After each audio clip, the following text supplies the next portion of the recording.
So in this video, was Nketiah supposed to be sent off? Where was VAR? Why did Welbeck score an overhead kick? And Chelsea, well, can they keep on winning and keep their Champions League spot?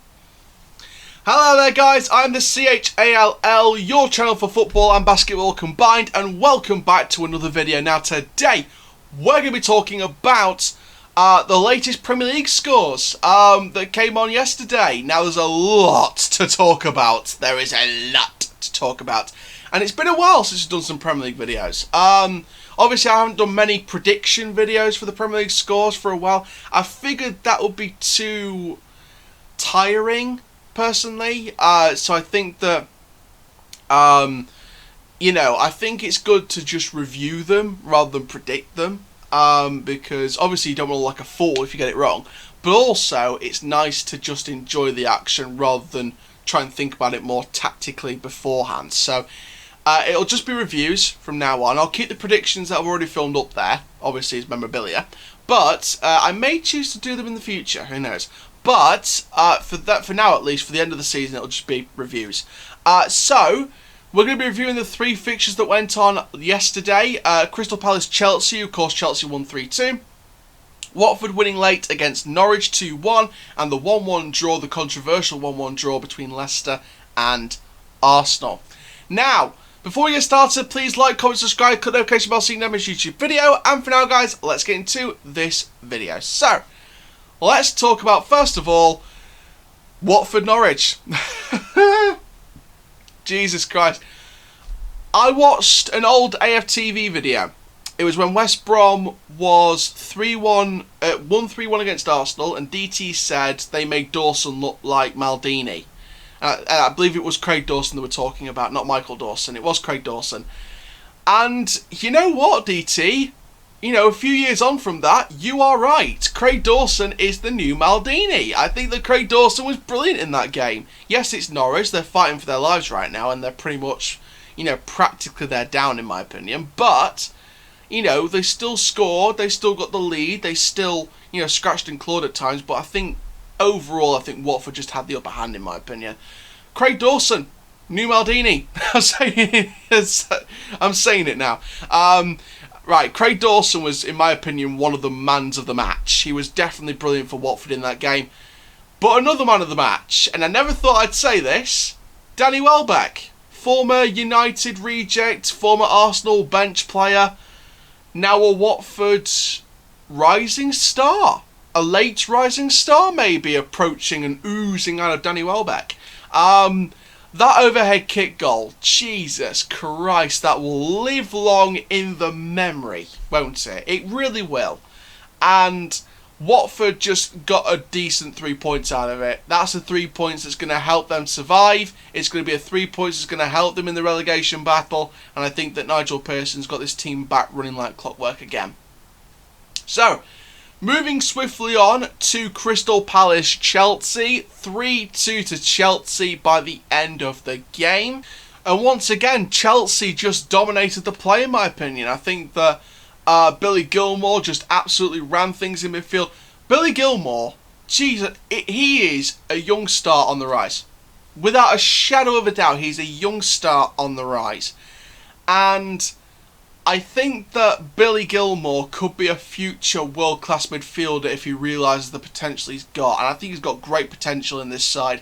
I think that Frank Lampard's going to have a hell of a squad next season. Liverpool's going to have a lot of tough contenders next season for the title because Man City will want to redeem themselves. Man United are going to have a better squad, hopefully, with Ole Gunnar Solskjaer.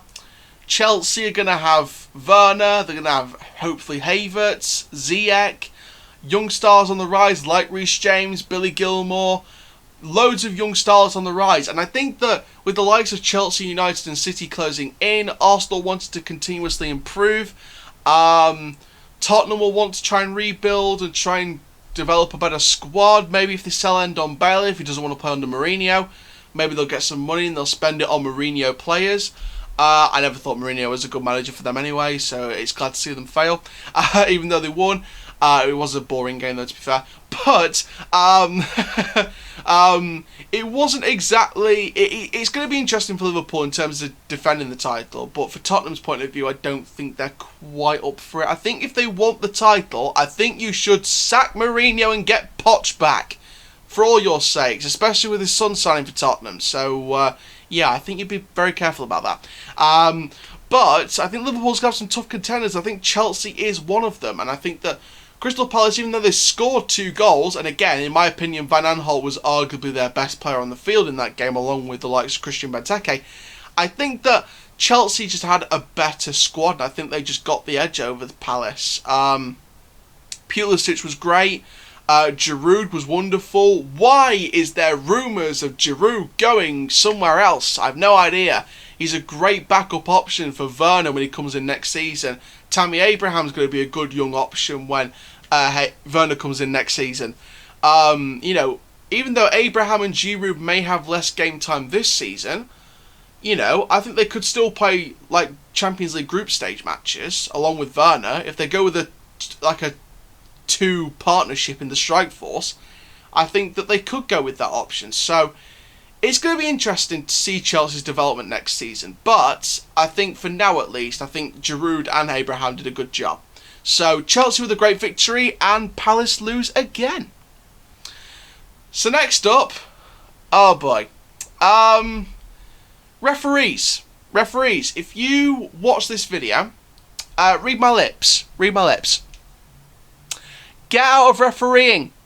Just leave. You're not good enough. Full stop. Good night, Vienna. Goodbye. Now, obviously, you know, Arsenal could have, you know, taken a couple of more chances. Leicester could have played a bit better as well. But I'll tell you something now. The only reason why it was a point and not 3 for Arsenal is because the referee screwed them over. Yes, it was studs up, but I generally believe Nketiah was aiming for the ball. I generally think he was going for the ball. So in my opinion, it wasn't a red card for Nketiah. In my opinion, it wasn't. But you know what Arsenal's like with referees? They just keep getting screwed over. And they're just going to get people sent off for no reason. And then, oh my God, the Vardy goal. The Vardy goal. I'm glad that Vardy scored. I'm glad that Vardy got himself a goal. You know, it's a great goal, but come on. It was offside. Perez touched the ball with his foot. And can I just say something, right? VAR was supposed to see mistakes and correct them.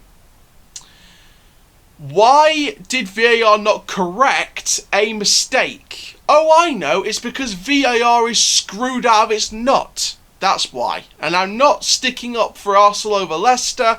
I'm looking at this from a neutral point of view. VAR, just scrap it. If you're not going to bring it right, just scrap it because it's not doing any good. Yes, it's good when it does it right, but when it's wrong, it is criminal. It should be investigated by the football board. Jesus Christ. Just terrible VARing.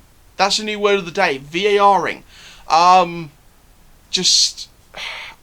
don't know. I really don't know. Arsenal just got robbed. They absolutely positively got robbed. And Arsenal were looking good. I'm not going to lie, they were looking good. That back 3 of Luiz, Mustafi and Kolasinac is a back 3 in the centre-back roles. I'll tell you what, Jesus Christ. They've got a decent back 3, along with the likes of Saliba, you know, a young guy coming in, from St Etienne. Mavropanos coming back from his loan spell. Obviously looking at Dayot Upamecano if they get Champions League football, Arsenal. So Arsenal have got a lot to be excited for with that back 3. Obviously there's other great players in the Arsenal squad that did put in great performances as well. One of those players is Pierre-Emerick Aubameyang. What a performance! Great goal by Aubameyang. Brilliant goal. But I think that Saka, oh my God, Saka. Arsenal fans, I swear to God, you've just got yourselves an absolute gem of a youngster. You've got an absolute gem of a youngster. Bukayo Saka is going to be a long-term starlet for Arsenal. Absolute long-term young starlet. And he's got an exciting future coming up with Arsenal. So, If I was Arsenal fans, and I'm sure you are, I would be ecstatic that you've got a young player on the rise like Bukayo Saka. He's English as well, so he'll be a great future player in the England squad, for sure. For sure, he'll be a great player for the England squad. So, and again, going back on Aubameyang, sign this guy up. Why hasn't he been signing a new contract? Oh, I know. Because maybe the club want to save money, not spend it. Because they're tight gits. That's what Arsenal are. They're tight gits. They want to spend the least amount of money as possible. But they're more than happy to keep Ozil on £500,000 just to play Fortnite every week. You know, they're happy to do that because they don't want to spend money. They don't want to spend money. Oh, Jesus Christ. The board better back Mikel Arteta. I've heard comparisons to Mikel Wenger. What's those comparisons come out of? Jesus Christ. Mikel Arteta, not Mikel Wenger, Arteta, is a great manager. Up-and-coming manager, head coach. Brilliant. Used to be Pep's number 2. He will grow into the Arsenal job. Absolutely will grow into it. But the board need to back him. If they don't, there's nowhere else to turn. You can't sack a manager to shield your incapabilities. Stop focusing on a bloody farm, stop focusing on the Rams, and focus on Arsenal. Because if you don't, then get out of my club. Not my club, obviously, their club. But if they're not going to back it, it was kind of an extenders reference, okay? But if I'm trying to make a joke about it because I've got to make jokes, because if the board don't back him, then it's disgusting. It's not a business. It's a football club. It's fans' passion. It's a sport. It's not a business. It can't be treated as a business just to make business deals. It's a football club. You know, you win titles. You know, it's not just about money. It's about passion. And I think the game's lost that over the years. And I think it needs to be about passion and not just making money and making a profit again. So the board better back Arteta. Otherwise, it's gone. Now, Arteta's got a no-nonsense style about him. We saw that this past week with Guendouzi, the fact that they're not playing him and they're ready to sell him on. You know, Arteta's got a no-nonsense style that's like, if you don't stick to my rules, then you are not going to be part of the club. I hope that's the same case with Ozil. Don't let him get away with it because it's Mesut Ozil and he's one of the world's best attacking players out of Germany in modern times. Don't let him get away with it. If Guendouzi can't get away with it after a couple of weeks, you know, after one little conversation in the Brighton game with Neil Morpay, you know, if he says, I'm on this more wage than you, etc., etc. If he can't get away with that, why has Ozil been getting away with getting £500,000 per week for the last, what, God knows how many years? 5 years, 6 years? Why has he been allowed to get away with it? You know, it's ridiculous. You know, Sanchez, he was one of Arsenal's best players a few years ago. And he's been collecting a massive wage. At times he was performing great, but then he didn't look like he wants to play sometimes for the club. And then they just, you know, they sold him on, even though they said they weren't going to do business with United again. And they did. They lied. Sanchez went, but they kept Ozil. And I'm kind of thinking maybe that wasn't the best option. Maybe get rid of Ozil instead of Sanchez. But Sanchez is probably going to have a permanent move to Inter Milan now, so it's looking like it could be a permanent move to Inter instead of coming back to United next season, which I'm fine with, to be fair. Sanchez wasn't exactly great, so hopefully he will just keep improving at Inter Milan.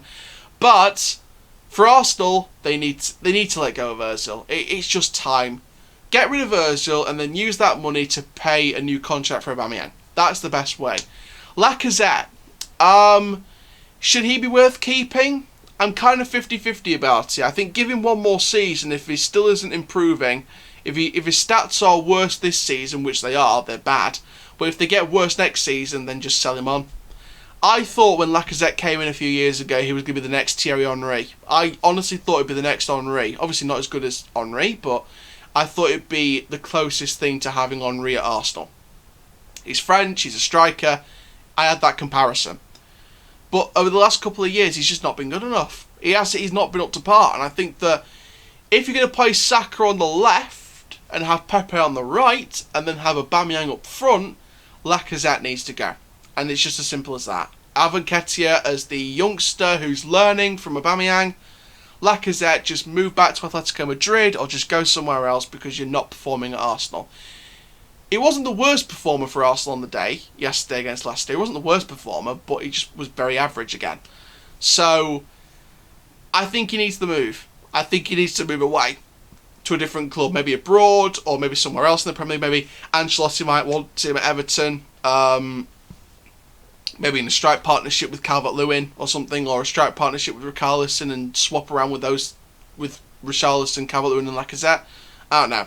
But I think Lacazette just needs to move away from Arsenal and just go somewhere else because I don't think it's doing him any good. But if he wants to stay and fight for his place, then be my guest. He's a fighter. You know, he wants to keep his place. That's fair enough. And that could mean Aubameyang on the left, Saka on the right, and Pepe gets dropped, or Saka gets dropped, and that's not good for a young player's confidence. So it's a bit of a mixed match situation. You want to find your best 11, but you don't want to be like the Tinker Man at Chelsea and back in the day and mix it around too much and not have your best first 11 ready.